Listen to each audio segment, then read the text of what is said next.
ನಮಸ್ತೆ. God fathers of publicity ಅಂದರೆ media people ಅಂತ ನಾನು ಅಂದ್ಕೊಂಡಿದ್ದೀನಿ. ಬಿಕಾಸ್ ನಿಮ್ಮಿಂದನೇ ವಿಷಯ ಜನಕ್ಕೆ ತಲುಪೋದು. ನಾವು ಕ್ರಿಯೇಟ್ ಮಾಡೋಕ್ಕೆ ಹೋಗ್ತಿರೋದೇ ಒಂದು ವಿಷಯ, ಅಂದರೆ ಒಂದು ಸಿನಿಮಾನೇ ಒಂದು ವಿಷಯ ಆಗಿರುತ್ತೆ. ಈ ವಿಷಯ ಒಂದು ಕರಳೆ. ಈಗ ಕರಳೆ ಅಂದರೆ ಏನು ಅಂತ ತುಂಬ ಜನ ನನಗೆ ಅದನ್ನು ಕ್ವಶನ್ ಮಾಡ್ತಿದ್ರು. ಸರಿ, ಇದನ್ನೇ ಯಾಕೆ ನಾನು ಕಾಂಟೆಸ್ಟ್ ಮಾಡಬಾರ್ದು ಅಂತ ನನಗೊಂದು ಐಡಿಯಾ ಸ್ಪಾರ್ಕ್ ಆಯಿತು. ಸ್ಪಾರ್ಕ್ ಆದಾಗ ನನ್ನ ಟೀಮ್ ಜೊತೆ ಡಿಸ್ಕಷನ್ ಮಾಡಿ, ಸರಿ ಇದಕ್ಕೇನಾದರೂ ಒಂದು ಬಹುಮಾನ ಇಟ್ಟರೆ ತುಂಬ ಅದಕ್ಕೆ ಇಂಟ್ರೆಸ್ಟ್ ತೋರಿಸ್ತಾರೆ ಅಂತ ಒಂದು ಐಫೋನ್ನ ಏನು ಮಾಡಿದ್ವಿ, ಅದರಲ್ಲೂ ಒಂದು ಕೊಲಾಬ್ರೇಟ್ ಮಾಡಿಕೊಂಡು ಒಂದು ಸ್ಮೈಲ್ ಎಂಟರ್ಪ್ರೈಸಸ್ ಅಂತ ಒಂದು ಐಫೋನ್ನ ನಾವು ಈ ಥರ ವಿಜೇತರಿಗೆ ಅನೌನ್ಸ್ ಕೊಡ್ತೀವಿ ಅಂತ ಅನೌನ್ಸ್ ಮಾಡಿದ್ವಿ. ಬಟ್ ಅಲ್ಲಿ ನನಗೆ ರೀಚ್ ಮಾಡೋದಕ್ಕೆ ಒಂದು ಸ್ಟ್ರಾಂಗ್ ಒಂದು ಪರ್ಸ್ನಾಲಿಟಿ ಬೇಕಾಗಿತ್ತು.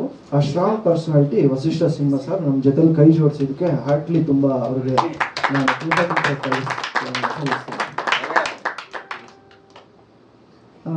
ವಸಿಷ್ಠ ಸಿಂಹ ಸರ್ ಬಗ್ಗೆ ನಾನು ಇಂಟ್ರೊಡಕ್ಷನ್ ಕೊಡೋದು ಬೇಕಾಗಿಲ್ಲ. ಎಲ್ಲರಿಗೂ ಗೊತ್ತಿರೋಂಥ ಫೇಮ್ ಇರೋವಂಥ ಒಬ್ಬರು ಆರ್ಟಿಸ್ಟು, ತುಂಬ ಪ್ರೂವ್ಡ್, ಅಂದರೆ ಆಲ್ರೆಡಿ ಕರ್ನಾಟಕದಲ್ಲಿ ಮನೆ ಮಾತಾಗಿರುವಂಥವ್ರು, ಚಿರಪರಿಚಿತ. ಯಾವುದೇ ಒಂದು ಕಮರ್ಷಿಯಲ್ ಎಕ್ಸ್ಪೆಕ್ಟೇಷನ್ ಇಲ್ಲದೆ ಇಲ್ಲಿವರೆಗೂ ಬಂದು ನಮಗೆ ನಮ್ಮ ಕರಳೆ ಸಿನಿಮಾಗೆ ಪ್ಯೂರ್ಲಿ ಸಿನಿಮಾಗೋಸ್ಕರ ಅಷ್ಟೇ, ಬೇರೆ ಇನ್ನೇನಿಲ್ಲ. ಡೈರೆಕ್ಟರ್ ಕರೆಕ್ಟಾಗಿ ಗೊತ್ತಿಲ್ಲ, ಪ್ರೊಡ್ಯೂಸರ್ ಗೊತ್ತಿಲ್ಲ, ಆರ್ಟಿಸ್ಟ್ಗಳು ಗೊತ್ತಿಲ್ಲ. PR ರಜನಿಕಾಂತ್ ಅವರು ಅವ್ರನ್ನ ಸಂಪರ್ಕ ಮಾಡಿ, ಅದಾದಮೇಲೆ ನಾನು ಮಾತಾಡಿ ಅವರು ಸಿನಿಮಾ ಮೇಲಿರೋ ಪ್ರೀತಿಗೋಸ್ಕರ ಇಲ್ಲಿವರೆಗೂ ಬಂದು ಕೂತಿದ್ದೀರ ಸರ್, ತುಂಬ ಥ್ಯಾಂಕ್ಸ್. ನಾನು ವಸಿಷ್ಠ ಸಿಂಹ ಸರ್ನ ಟಗರು ಸಿನಿಮಾ ಶೂಟಿಂಗಲ್ಲಿ ಭೇಟಿಯಾಗಿದೆ ಸರ್. ನಾನು ಅವಾಗ ಕನ್ನಡ ದೇಶಗಳು ಅಂತ ಸಿನಿಮಾ ಮಾಡ್ತಿದ್ದೆ. ಟೀ ಶರ್ಟ್ ಹಾಕಿ ಒಂದು ಪೋಸ್, ಅದು ತುಂಬ ವೈರಲ್ ಆಗಿತ್ತು ಆ ಟೈಮಲ್ಲಿ. ಅದಾದಮೇಲೆ ಸರ್ ಇದೆ ಸರ್. ಬಟ್ ತುಂಬ ಥ್ಯಾಂಕ್ ಯು ಒನ್ಸ್ ಅಗೇನ್. ಯಾಕೆಂದರೆ ನಾನು ನೋಡಿದ್ದೀನಿ ಸರ್, ಇವತ್ತು ಸಿನಿಮಾ ಇಂಡಸ್ಟ್ರಿ ಯಾವ ಥರ ಇದೆ ಅಂತ ಎಲ್ಲರೂ ಗೊತ್ತು, ಎಷ್ಟು ಕಮರ್ಷಿಯಲ್ ಆಗಿದ್ದಾರೆ ಜನ ಅಂತ. ಒಂದು ಪೋಸ್ಟ್ ಹಾಕೋದಕ್ಕೂ ಇವತ್ತು ಯಾವ ಥರ ಇದೆ, ಒಂದು ಪೋಸ್ಟ್ ಬಿಡಿ, ಒಂದು ಲೈಕು, ಆ ಥರದ್ದೊಂದು ಕಾಲದಲ್ಲಿ ಇಲ್ಲಿವರೆಗೂ ಏನು ಒಂದು ಕಮರ್ಷಿಯಲ್ ಒಂದು ಎಕ್ಸ್ಪೆಕ್ಟೇಷನ್ ಇಲ್ಲದೆ ಬಂದಿರ, ತುಂಬ ಹಾರ್ಟ್ಲಿ ತುಂಬ ಥ್ಯಾಂಕ್ ಯು. ಕರಳೆಗೆ ಹೋದರೆ, ಕರಳೆ ಅಂದರೆ ಏನು ಅಂತ ನಾನು ಇವಾಗ ಅದನ್ನು ರಿವೀಲ್ ಮಾಡೋಕ್ಕೆ ಇದು ರೈಟ್ ಸ್ಟೇಜ್ ಅಲ್ಲ. ಯಾಕಂದರೆ ನಾನು ಅದನ್ನು ಬಿಟ್ಕೊಟ್ಬಿಟ್ರೆ ಸಿನಿಮಾ ಆಳತೆ ಅದನ್ನು ನಾನು ಈಗಲೇ ತೋರಿಸ್ದಂಗೆ ಆಗ್ಬಿಡುತ್ತೆ. ಒಬ್ಬ ನಿರ್ದೇಶಕನಿಗೆ ಈ ಸಮಯ ರೈಟ್ ಸ್ಟೇಜ್ ಅಲ್ಲ ಅಂತ ನನ್ನ ಒಂದು ಅನಿಸಿಕೆ, ಅಭಿಪ್ರಾಯ. ಮುಂದೆ ಬಹುಶಃ ನೆಕ್ಸ್ಟು ಟ್ರೇಲರು, ಟೀಸರು, ಆ ಟೈಮಲ್ಲಿ ನಾನು ಹೇಳೋವಂಥ ಪ್ರಯತ್ನ ನಾನು ಮಾಡ್ತೀನಿ. ದಯವಿಟ್ಟು ಕರಳೆ ಅನ್ನೋದು ಏನು ಅಂತ ಕೇಳಬೇಡಿ. ಮತ್ತು ಹಾರ್ಟ್ಲಿ ಮತ್ತು ಫ್ರ್ಯಾಂಕ್ಲಿ ಹೇಳ್ತಾ ಇದ್ದೀನಿ, ಇಲ್ಲಿರೋ ಅಷ್ಟು ಕಮೆಂಟ್ಸಲ್ಲಿ ಒಂದೇ ಒಂದು ಕರಳೆಗೆ ಸಂಬಂಧಪಟ್ಟಂಗಿದೆ, ಬಟ್ ಯಾರು ಮೀನಿಂಗ್ ಅಂತ ಪರ್ಫೆಕ್ಟಾಗಿ ಹೇಳಿಲ್ಲ. ಅದು ಆ ಥರ ಹುಡುಕಿದ್ದೀನಿ ನಾನು. ಕರಳೆ ಬಂದು ವಿಶೇಷ ಏನಂದರೆ, ಇದೊಂದು ಇಂಡೋ ಚೈನೀಸ್ ಮೂವಿ ಅಂತ.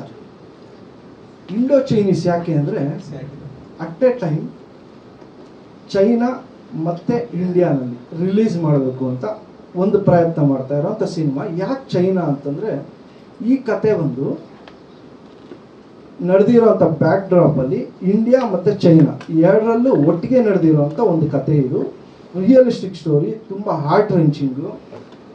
ಇದು ಹೇಗೋ ನನಗೆ ಗೊತ್ತಾಗಿ ಅದನ್ನು ಒಂದು ಸಿನಿಮಾ ಮಾಡೋಣ ಅಂತ ನಾನು ಮತ್ತು ನನ್ನ ಪ್ರೊಡ್ಯೂಸರು ಪಾಲಾಕ್ಷ ಸಾರು, ಅವರ ಮಿಸ್ಸಸ್ ಬಂದು ಒಬ್ಬ ಸೈಕ್ಯಾಟಿಸ್ಟು, ಅವ್ರಿಗೆ ಬಂದಂಥ ಒಂದು ಕೇಸ್ ಇದು. ಆ ಕೇಸಿಂದ ಹಾಗೆ ಅದನ್ನು ತಗೊಂಡು ಅದರಿಂದ ಏನೇನಿದೆ ತುಂಬ ಅಧ್ಯಯನ ಮಾಡಿದ್ದೀವಿ ಕರಳೆ ಸಿನಿಮಾನ. ಕರಳೆ ಶೂಟಿಂಗ್ ಆಲ್ಮೋಸ್ಟ್ ಒಂದು 90% ಆಲ್ಮೋಸ್ಟ್ ಕಂಪ್ಲೀಟ್ ಆಗಿದೆ. ಇನ್ನು ಸಾಂಗ್ ಮತ್ತು ಫೈಟ್ ಮಾತ್ರ ಬಾಕಿ ಇದೆ. ಇವಾಗ ನೆಕ್ಸ್ಟ್ ಮಳೆ ನೋಡಿಕೊಂಡು ನಾವು ಅದನ್ನು ಸ್ಟಾರ್ಟ್ ಮಾಡಿ ಕಂಪ್ಲೀಟ್ ಮಾಡೋಂಥ ಸ್ಟೇಜಲ್ಲಿದ್ದೀವಿ. ಬಟ್ ಒಂದು ಕರಳೆ ಅಂದರೆ ಎಷ್ಟು ಇಂಟೆನ್ಸಾಗಿ ಹೇಳೋಕ್ಕೆ ಹೋಗ್ತಾ ಇದ್ದೀನಿ ಅನ್ನೋದನ್ನು ನಾನು ಒಬ್ಬ ನಿರ್ದೇಶಕನಾಗಿ ನಿಮ್ಮ ಮುಂದೆ ಅದನ್ನು ಹೇಳೋಕ್ಕೆ ಇಷ್ಟಪಡ್ತೀನಿ. ಬಟ್ ಸ್ವಲ್ಪ ಖಾರವಾಗಿರುತ್ತೆ. ದಯವಿಟ್ಟು ಅದನ್ನು ನೀಟಾಗಿ ಅನಲೈಸ್ ಮಾಡಿ. ನೀವೆಲ್ಲ ಹೇಗೆ ಹುಟ್ಟಿದ್ದೀರಾ ಅಂತ ಕೇಳಿದ ತಕ್ಷಣ ಒಂಥರ ಪ್ರವೋಕ್ ಆಗುತ್ತೆ ಕಿವಿಗೆ, ಇದೇನು ಹಿಂಗೆ ಕೇಳ್ತಾನೆ ಅಂತ. ಅಂದರೆ ಎಲ್ಲರಿಗೂ ಗೊತ್ತು, ನಮ್ಮ ತಂದೆ ತಾಯಿ ಇದ್ದಾರೆ, ತಂದೆ ತಾಯಿ ಹೆಸರು ಹೇಳ್ತೀವಿ. ಓಕೆ, ತಂದೆ ಹುಟ್ಟು, ತಾಯಿ ಒಂದು ಜನನ, ಅಂದರೆ ಇದೆಲ್ಲರಿಗೂ ಗೊತ್ತಿರೋಂಥ ಕಾಮನ್ ಎಲಿಮೆಂಟ್. ತಾಯಿ ಒಂದು ಮಗುಗೆ ಜನನ ಕೊಡಬೇಕಾದ್ರೆ ಒಂದು ಪ್ರೋಸೆಸ್ ಇದೆ, ಅದು ಹೆರಿಗೆ. ಆವಾಗ ಒಂದು ಸಿಸರಿನ್ ಆದರೂ ಆಗ್ಬೋದು ಅಥವಾ ನಾರ್ಮಲ್ ಡೆಲಿವರಿ ಆದರೂ ಆಗ್ಬೋದು ಅಲ್ವಾ. ಬಟ್ ಏನೇ ಆದರೂ ಮಗು ಅಂತೂ ಹೊರಗಡೆ ಬರುತ್ತೆ, ತಾಯಿಯ ಹೊಟ್ಟೆ ಭಾಗ ಅಥವಾ ಜನನಾಂಗದಿಂದ ಹೊರಗಡೆ ಬರಬೇಕು.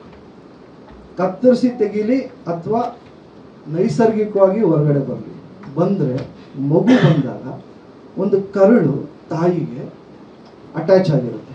ಅಂಬ್ಲಿಕಲ್ ಕಾರ್ಡ್ ಅಂತ ಸೈಂಟಿಫಿಕಲಿ ಅದಕ್ಕೊಂದು ಹೆಸರಿದೆ. ಅಂಬ್ಲಿಕಲ್ ಕಾರ್ಡು ಅದನ್ನು 1 ನಿಮಿಷದಿಂದ 3 ನಿಮಿಷದೊಳಗಡೆ ಕಟ್ ಮಾಡಬೇಕು. ಬಿಕಾಸ್ ಅಲ್ಲೇನಾಗುತ್ತೆ, ತಾಯಿಯ ಪ್ಲಾಸೆಂಟಾ, ಆ ಪ್ಲಾಸೆಂಟಾಯಿಂದ ಮಗುಗೆ ಬ್ಲಡ್ ಸಪ್ಲೈ ಆಗಬೇಕು, ನ್ಯೂಟ್ರಿಯೆಂಟ್ಸ್ ಹೋಗಬೇಕು, ಐರನ್ನು ಕೆಲವು ಏನೇನಿರುತ್ತೆ ಆ ಬ್ಲಡ್ಡಿಂದ ಹೋಗಬೇಕು. ಅದು ಮಿನಿಮಮ್ 1 ನಿಮಿಷ, ಮ್ಯಾಕ್ಸಿಮಮ್ 3 ಮಿನಿಟ್ಸ್. ಇಷ್ಟು ಒಳಗಡೆ ಅದನ್ನು ಕಟ್ ಮಾಡಬೇಕು. ಈ ಕಟ್ ಮಾಡ್ತಾರಲ್ಲ, ಕಟ್ ಮಾಡಿದಂಥವ್ರು ಯಾರು? ನಾವಿಷ್ಟು ಜನ ಹುಟ್ಟಿದ್ದೀವಿ, ಯಾರಿಗಾದ್ರೂ ಗೊತ್ತಾ? ಅದೇನೋ ಅವ್ರ ಕೆಲಸ ಅವ್ರು ಮಾಡಿರ್ತಾರೆ ಅಂತ ಅನ್ಕೊಂತೀವಿ.